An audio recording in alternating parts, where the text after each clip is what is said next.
नमस्कार, मी अंकिता. अंकिता's रेसिपी मराठीमध्ये तुमचं खूप खूप स्वागत आहे. आज आपण बनवणार आहोत व्हेज पुलाव. एकदम अशी बनवायला खूपच सोपी पद्धत आहे आणि एकदम अशी परफेक्ट जमेल अशी रेसिपी आहे. इथे वाटाणा, गाजर, बटाटा, फ्लावर, कांदा, फरसबी, हिरवी मिरची, खडे मसाले, अद्रक लसूणची पेस्ट. इथे असं छान तेल गरम झाले, त्यामध्ये आता आपण टाकूयात जिरे, खडे मसाले. हे छान असे मस्त तेलामध्ये स्वाद उतरेपर्यंत परतून घ्यायचे. छान असे परतून झालेत, आता आपण त्यामध्ये टाकूयात काजू. 2 ते 3 काजू घेतलेत, तर ते पण आपण असे परतून घेणार आहोत. अद्रक लसूणची पेस्ट. अद्रक लसूणची पेस्ट आपण तेलामध्ये अशी 1 मिनिट परतून घेऊया. त्याचा पूर्ण स्वाद असा तेलामध्ये उतरला की पुलावला एकदम अशी छान टेस्ट येते. आता टाकूयात बारीक केलेला कांदा. इथे 2 आकाराचे असे मीडियम कांदे घेतलेत बारीक करून. कांदा असा लालसर होईपर्यंत परतून घ्यायचा आहे. इथे कांदा मस्त लाल झालाय, लालसर. आता त्यामध्ये टाकूयात बारीक केलेली हिरवी मिरची. मिरची पण छान अशी आपण परतून घेऊयात. मिरची छान परतली गेली. आता आपण त्यामध्ये टाकूयात व्हेजिटेबल भाजी. इथे फरसबी, गाजर, हिरवे वाटाणे,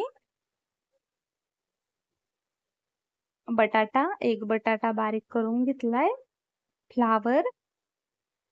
आता ह्या भाज्या आपण अशा मस्त 1 मिनिट असं मस्त मिक्स करून घेऊयात, परतून घेऊयात. आता टाकूयात चवीनुसार मीठ. मीठ टाकून पुन्हा परत ते मिक्स करून घेऊयात. इथे भाज्या अशा छान मिक्स झाल्यात. आता आपण त्यामध्ये टाकणार आहोत तांदूळ. मी इथे 20 ते 25 मिनिटं असे तांदूळ भिजत ठेवले होते. आता त्यातलं पूर्ण पाणी काढून निथळवून घेतले. तांदूळ कुठलेही घेतले तरी चालतात, ऑप्शनला आहे.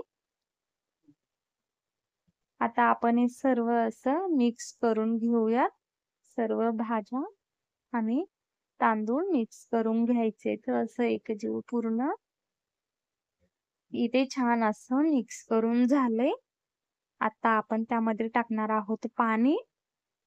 मी इथे 2 ते 3 ग्लास पाणी टाकले. आता आपण फास्ट गॅसवरती छान अशी उकळी येऊ देणार आहोत. असं छान ढवळून घ्यायचं सर्व आणि मस्त अशी उकळी काढून घ्यायची आपल्याला. इथे अशी छान उकळी येऊन झाली. आता आपण भातावरती झाकण ठेवणार आहोत आणि गॅस लो टू मीडियम ठेवणार आहोत.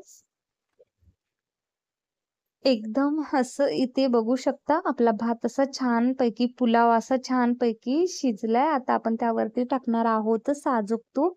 साजूक तूप घालून आपण झाकण ठेवणार आहोत. एकदम असं छान अशी टेस्ट येते त्याने. आता इथे आपला पुलाव बनून तयार आहे. आता आपण त्यावरती टाकणार आहोत बारीक केलेली कोथिंबीर. बनवायला पण अशी खूपच सोपी पद्धत आहे आणि खायला तर खूपच असं चविष्ट टेस्टी लागतं. इथे मी सफेद व्हाईट पुलाव बनवलाय. एकदम असा सर्वजण आवडीने खातील असं आपण नवीन काहीतरी रेसिपी पद्धत आहे. इथे पुलाव म्हटलं की आपल्याला कोशिंबीर ही लागतेच. त्यासाठी मी इथे टोमॅटो, गाजर, काकडी, पत्ताकोबी, हिरवी मिरची, कांदा सर्व असं मिक्स बारीक करून घेतले. आता आपण त्यामध्ये टाकूया दही, चवीनुसार मीठ आणि थोडीशी साखर टाकून कोशिंबीर बनवून घेतलीये. पुलाव सोबत कोशिंबीर इतकी छान लागते. कोशिंबीर पण तयार झाली आणि इथे आपला पुलाव बनून तयार आहे. कशी वाटली तुम्हाला रेसिपी नक्की कमेंट करून सांगा.